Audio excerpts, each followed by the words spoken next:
Respected additional speaker, আমাদের এখানকার বিশিষ্ট মানুষ আমিনুল ভাই, মলাই বাবু রয়েছেন, মফিজুল বাবু রয়েছেন, আমাদের এই হাই মাদ্রাসা সেক্রেটারি এবং অন্যান্য বিশিষ্ট মানুষজন রয়েছেন লায়ন্স ক্লাব থেকে। পাশাপাশি আমাদের প্রাইমারি স্কুলের শিক্ষক এবং হাই মাদ্রাসার শিক্ষক শিক্ষিকারা রয়েছেন, আর আমাদের প্রিয় ছাত্রছাত্রীরা রয়েছে। আমি মূলত ছাত্রছাত্রীদের জন্যই দু চারটে কথা বলতে চাই। আমাদের ইতিমধ্যেই আমাদের এসপি স্যার এবং এডিশনাল এসপি স্যার দু চারটে কথা বলেছেন, যেগুলি অত্যন্ত কাজের এবং আমাদের প্রয়োজনীয়। তোমরা যারা পেছনে রয়েছো, যারা আমাদের স্টুডেন্ট, প্রিয় স্টুডেন্ট, ছেলে এবং মেয়ে উভয়ই, তোমাদের একবার মনে হচ্ছে না আমরা স্যারদের মতো হতে চাই? মনে হচ্ছে কিনা? স্যার আমাদের এডিশনাল এসপি স্যার রাজস্থান থেকে এসেছেন ইউপিএসসি ক্লিয়ার করে, মানে আমাদের সেন্ট্রাল লেভেলে যে পরীক্ষা হয় সবচেয়ে বড় পরীক্ষা এবং অত্যন্ত যে শ্রদ্ধার পরীক্ষা। সবাই এই যারা পড়াশোনা করে তারা আশা করে যে আমরা ইউপিএসসি কে ক্র্যাক করব। তো আমাদের এখানে যারা পেছনে তোমরা রয়েছো তাদের সবার মনের মধ্যেই কিন্তু কোনো একটা এইম রয়েছে, একটা লক্ষ্য রয়েছে। সবাই চায় তোমরা বড় নলধন্দ্রাতে পড়াশোনা করছো, কেউ হয়তো সুনীতি একাডেমিতে পড়াশোনা করে, কেউ জেঙ্কিংসে পড়াশোনা করে, কেউ আমাদের অন্যান্য স্কুলগুলিতে পড়াশোনা করে, কিন্তু সব স্কুলই কিন্তু এক। তুমি চাইলে এখান থেকেও কিন্তু সেই বড় জায়গাতে পৌঁছাতে পারো, কিন্তু নিজের মনের মধ্যে কিন্তু সেই সাহস, সেই আত্মবিশ্বাসটা রাখতে হবে। স্যাররা যে কথাগুলি বলে গেলেন যে তোমাদের আত্মবিশ্বাসটা যেন কোনোভাবেই নষ্ট না হয়। আমরা মূলত আমাদের যে পুলিশ রিলেটেড যে ম্যাটারগুলি রয়েছে সেগুলিই বলি।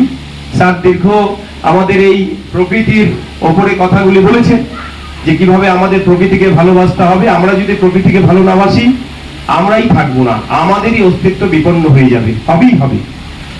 আমাদের এডিশনাল স্যার যেগুলি বললেন যে ক্রাইম রিলেটেড যে ম্যাটারগুলি রয়েছে বা পক্সো কেস, এই ব্যাপারে খুবই সংক্ষিপ্ত আকারে স্যার বললেন, কিন্তু মূলত আমাদের মাথায় রাখতে হবে আমরা যেন আমাদের যে লক্ষ্যটা রয়েছে সেই লক্ষ্য থেকে যেন আমরা না সরে যাই।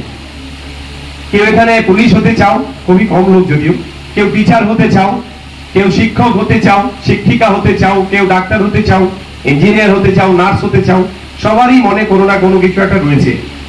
এরকম এখানে কেউ উপস্থিত নেই যে 17 বছর বা 18 বছরে বিয়ে করে বরের হাতে অত্যাচারিত হয়ে কোতোয়ালি থানায় বা আমাদের চিলকিরহাট ক্যাম্পে গিয়ে কান্নাকাটি করে সেখানে সুবিচারের আশায় ধর্ণা দেবে। এরকম কেউ আছো? কেউ নেই। তাহলে স্যার যেটা বললেন আমাদের পড়াশোনা কিন্তু করতে হবে, পড়াশোনার বিকল্প কোনো কিছু নেই।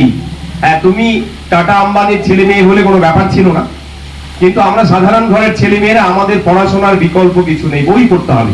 স্যার বলেছেন বই পড়তে হবে, এই বই তোমাদের কোনো দিন ঠকাবে না। স্যার বলেছেন আমরা কোথা থেকে সমস্ত তথ্যগুলি পাচ্ছি। আমরা যদি ঠিকঠাক পড়াশোনা করি, আমরা যদি আমাদের গার্জিয়ানদের কথা শুনি, মা বাবার কথা শুনি, এবং মা বাবার পরে যাদের স্থান রয়েছে তারা হচ্ছে স্কুলের শিক্ষক এবং শিক্ষিকা। আমাদের দ্বিতীয় মা বাবা হচ্ছে শিক্ষক এবং শিক্ষিকা। কোথাও কোনো অসুবিধা হলে, কোথাও কোনো সমস্যা তৈরি হলে তোমরা কিন্তু তোমাদের বাড়িতে না বলতে পারলেও শিক্ষক শিক্ষিকাকে এসে বলতে পারো, তারা আমাদের সাথে যোগাযোগ করবে।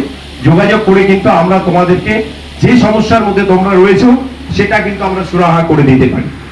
স্যাররা বলেছেন যে চাইল্ড ম্যারেজের ব্যাপারে তোমরা জানো, এইসব ব্যাপারে সমস্ত স্কুল, বিভিন্ন এনজিও, আমরা পুলিশ থেকেও বিভিন্ন রকম ভাবে ক্যাম্প করে থাকি, অ্যাওয়ারনেস ক্যাম্প। আমাদের যে ব্যানারটা রয়েছে সেই ব্যানারেও কিন্তু এই জিনিসগুলি রয়েছে।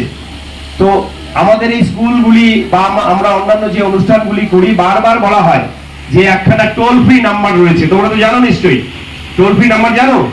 যে কোথাও তোমাদের এই চাইল্ড ম্যারেজের গল্প গুজব যদি হয়, পাশের বাড়ি হয়, তোমাদের জন্য চেষ্টা হয়, যাই হোক না কেন, তাহলে আমাদের কোথায় ফোন করতে হবে, কি করতে হবে জানো তোমরা?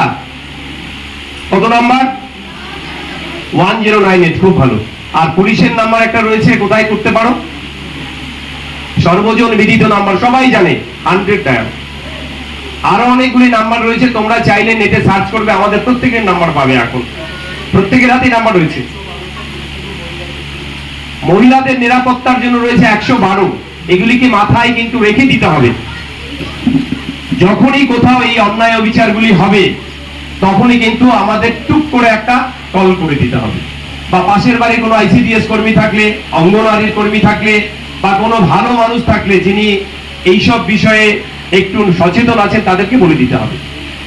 আর 18 বছরের আগে কেউ যদি বিয়ের আয়োজন করেন 18 বছরের আগে, সেটা মা বাবা হতে পারে, নিজের আত্মীয় স্বজন হতে পারে, কোনো গ্রামবাসী হতে পারে, বা নিজেরাও যদি চেষ্টা করো সেই বিয়ে কিন্তু সেই বিয়ের আয়োজন করেন, তাহলে মা বাবাকে ধরে নিয়ে যাওয়া হবে, আইনে তার বিচার হবে, তাকে জেলখানায় তাকে কিন্তু থাকতে হবে, পাশাপাশি তার পেনাল্টি হবে। আর তোমরা যারা এই সাময়িক সুখের জন্য, আনন্দের জন্য এই বিয়েতে রাজি হবে, তাদেরকে কিন্তু আমরা পাঠিয়ে দেব হোমে। তোমার বাড়ি নলধন্দ্রা, তোমার বাড়ি আমাদের দেউলহাট, তোমার বাড়ি চান্দামারি, তোমার বাড়ি চিলকিরহাট, কিন্তু থাকতে হবে কিন্তু তোমাদের হোমের মধ্যে। আমরা যতক্ষণ না পর্যন্ত ছাড়পত্র দিচ্ছি, তোমাদের কাছ থেকে সঠিক আমরা মতামত না পাচ্ছি, আমরা কিন্তু ছাড়বো না তোমাদেরকে। কাজে বিয়ে কিন্তু দেওয়া যাবে না, বিয়ে করাও যাবে না, বিয়ে দেওয়াও যাবে না। কোথাও যদি এরকম পরিস্থিতি তৈরি হয়, আমাদেরকে জানাতে হবে। আমাদের এখানে প্রধান সাহেবরা রয়েছেন, বা অন্যান্য আরো অনেক যারা মানুষ রয়েছেন যারা এইসব ব্যাপারে এই কাজগুলি করে থাকে। আমরা কিন্তু ভুলেও কিন্তু এই কাজের সাথে নিজেদেরকে যুক্ত করব না। এই বিয়েতে যদি কোনো পুরোহিত থাকেন, যদি কোনো মৌলবী থাকেন, তাকেও ধরা হবে। যদি কেউ সেখানে ডেকোরেটরস পার্টি নিয়ে আসেন, খাওয়া দাওয়ার ব্যবস্থা করে থাকেন, ক্যাটারিং, তাকেও ধরা হবে। প্রত্যেককে জেলে পাঠানো হবে। আর সবচেয়ে যেটা বড় ব্যাপার, আমরা যদি ঠিকঠাক পড়াশোনা না করি, নিজের পায়ে না দাঁড়াই, তাহলে কিন্তু আমাদের পরবর্তীকালে যে ডোমেস্টিক ভায়োলেন্স, গার্হস্থ্য যে অপরাধ, যেগুলি ইনলস, বাড়িতে যে শ্বশুর বাড়ির লোক আছে, স্বামী থাকতে পারে, আমার ননদ থাকতে পারে, শাশুড়ি থাকতে পারে, তাদের দ্বারা কিন্তু আমরা অত্যাচারিত হতে পারি। কাজেই আমরা কিন্তু বলবো যে তোমরা নিজের পায়ে দাঁড়াও। 18 বছরেও বিয়ে করার দরকার নেই, 19 বছরেও দরকার নেই, নিজের পায়ে দাঁড়াও। আমাদের এই নলধন্দার থেকে যে হাই মাদ্রাসায় পড়াশোনা করছে, সে কেন সুনীতি একাডেমির একটা বাচ্চার সাথে কম্পিট করতে পারবে না? প্রতিযোগিতা কেন টিকে থাকতে পারবে না? সেখান থেকে যদি ডাক্তার ইঞ্জিনিয়ার হতে পারে, নলধন্দার হাই মাদ্রাসার থেকে কেন পারবে না? এই মানুষের যে আমাদের ধারণাগুলি রয়েছে, আমরা ভালো জায়গায় থাকছি না, ভালো জায়গায় পড়াশোনা করছি না, এই ধারণাগুলি ভেঙে দিতে হবে। তোমরাই পারো, করতে হবে। কিন্তু ছোট ছোট ছেলেমেয়েরা কিন্তু আজকে কিন্তু আমাদের এই ড্রাগসের মধ্যে, স্যাররা বলেছেন, যুক্ত হয়ে যাচ্ছে। করা যাবে না। হিউম্যান ট্রাফিকিং এর সাথে যদি কোনোভাবে তোমরা যুক্ত হয়ে যাও, যেটা ভাবছো যে তোমাদের খুব ভালো জীবন হবে, খুব আনন্দ ফুর্তিতে কাটাবে, ভুল কথা, ভুল। এমন অনেক ঘটনা আছে যেগুলি শুনলে পরে তোমরা জীবনে আর 18 বছরের আগে বা অচেনা অজানা মানুষের সাথে সম্পর্কটা তৈরি করবে না। মোবাইল ব্যবহারের ক্ষেত্রে স্যাররা বলেছেন সচেতন হতে হবে। অচেনা অজানা মানুষের সাথে আমরা কখনোই বন্ধুত্ব করব না। সুন্দর একখানা আমাদের ডিপি থাকবে, প্রোফাইল পিকচার থাকবে, তাকে দেখে আমরা কখনোই তার ফ্রেন্ড রিকোয়েস্ট অ্যাকসেপ্ট করব না। কোনো আমরা আননোন লিঙ্কে আমরা ক্লিক করব না। কখনো নিজের ব্যক্তিগত যে বিষয়গুলি রয়েছে সেগুলি কারোর সাথে আমরা শেয়ার করব না, কখনোই করব না। দেখবে এই সমস্ত মানুষরা সবসময় তোমার ব্যক্তিগত যে জিনিসগুলি রয়েছে সেগুলিকে তারা নেবার চেষ্টা করে, তারপরে তোমাকে ব্ল্যাকমেল করা হবে। একদিন দেখবে এইসব ব্ল্যাকমেল হতে হতে তোমার ওই নিউ কুচবিহার স্টেশনে পৌঁছে যাবে, একজন আননোন মানুষ এসে তোমাকে নিয়ে চলে যাবে, হয় কোথাও মুম্বাই, দিল্লি বা অন্য কোনো জায়গাতে তোমাদের বিক্রি করে দেওয়া হবে। এক নারকীয় জীবন তোমাদের তৈরি হয়ে আর কোনোদিন বেরিয়ে আসতে পারবে না। এই ভুল কিন্তু করা যাবে না। আমরা আশা করব যে আমাদের এই বড় নলধন্দ্রা হাই মাদ্রাসার যারা স্টুডেন্ট রয়েছে, বিশেষ করে মেয়েরা, তোমরা কিন্তু এই শপথটা করবে। আমাদের এই 3-4টে নাম্বার রয়েছে, মাথায় রাখবে। প্রত্যেকের হাতে মোবাইল রয়েছে। আননোন মানুষের সাথে যোগাযোগ রাখবে না। বাড়িতে কোনো সমস্যা হলে, নিজের সাথে সমস্যা হলে মা বাবার পাশাপাশি শিক্ষক শিক্ষিকাকে বলবে, এবং নিজেরা ভালো করে পড়াশোনা করে, বইয়ের বিকল্প স্যার বলেছেন কিছু নেই, এই পড়াশোনাটা করবে। পড়াশোনাটা করে নিজের পায়ে দাঁড়াও। 5,000, 10,000, 50,000 টাকার একটা কাজ যদি করতে পারো, পরবর্তীকালে গার্হস্থ্য যে অপরাধগুলি হচ্ছে, ভায়োলেন্সগুলি হচ্ছে, তার থেকেও কিন্তু লড়াইটা করে বেরিয়ে আসতে পারবে। যাই হোক, আমাদের আরো অনেকগুলি প্রোগ্রাম রয়েছে সেখানে বৃক্ষরোপণের। আরো একদিন সময় পেলে আমি আসবো এখানে। আজকে আর বিশেষ কিছু বলছি না। আমি আমাদের এই নলধন্দ্রা এইচকে হাই মাদ্রাসা এবং প্রাইমারি স্কুলে, ফোর্থ প্ল্যান প্রাইমারি স্কুলের সবাইকে আমি কৃতজ্ঞতা এবং ধন্যবাদ জানাচ্ছি।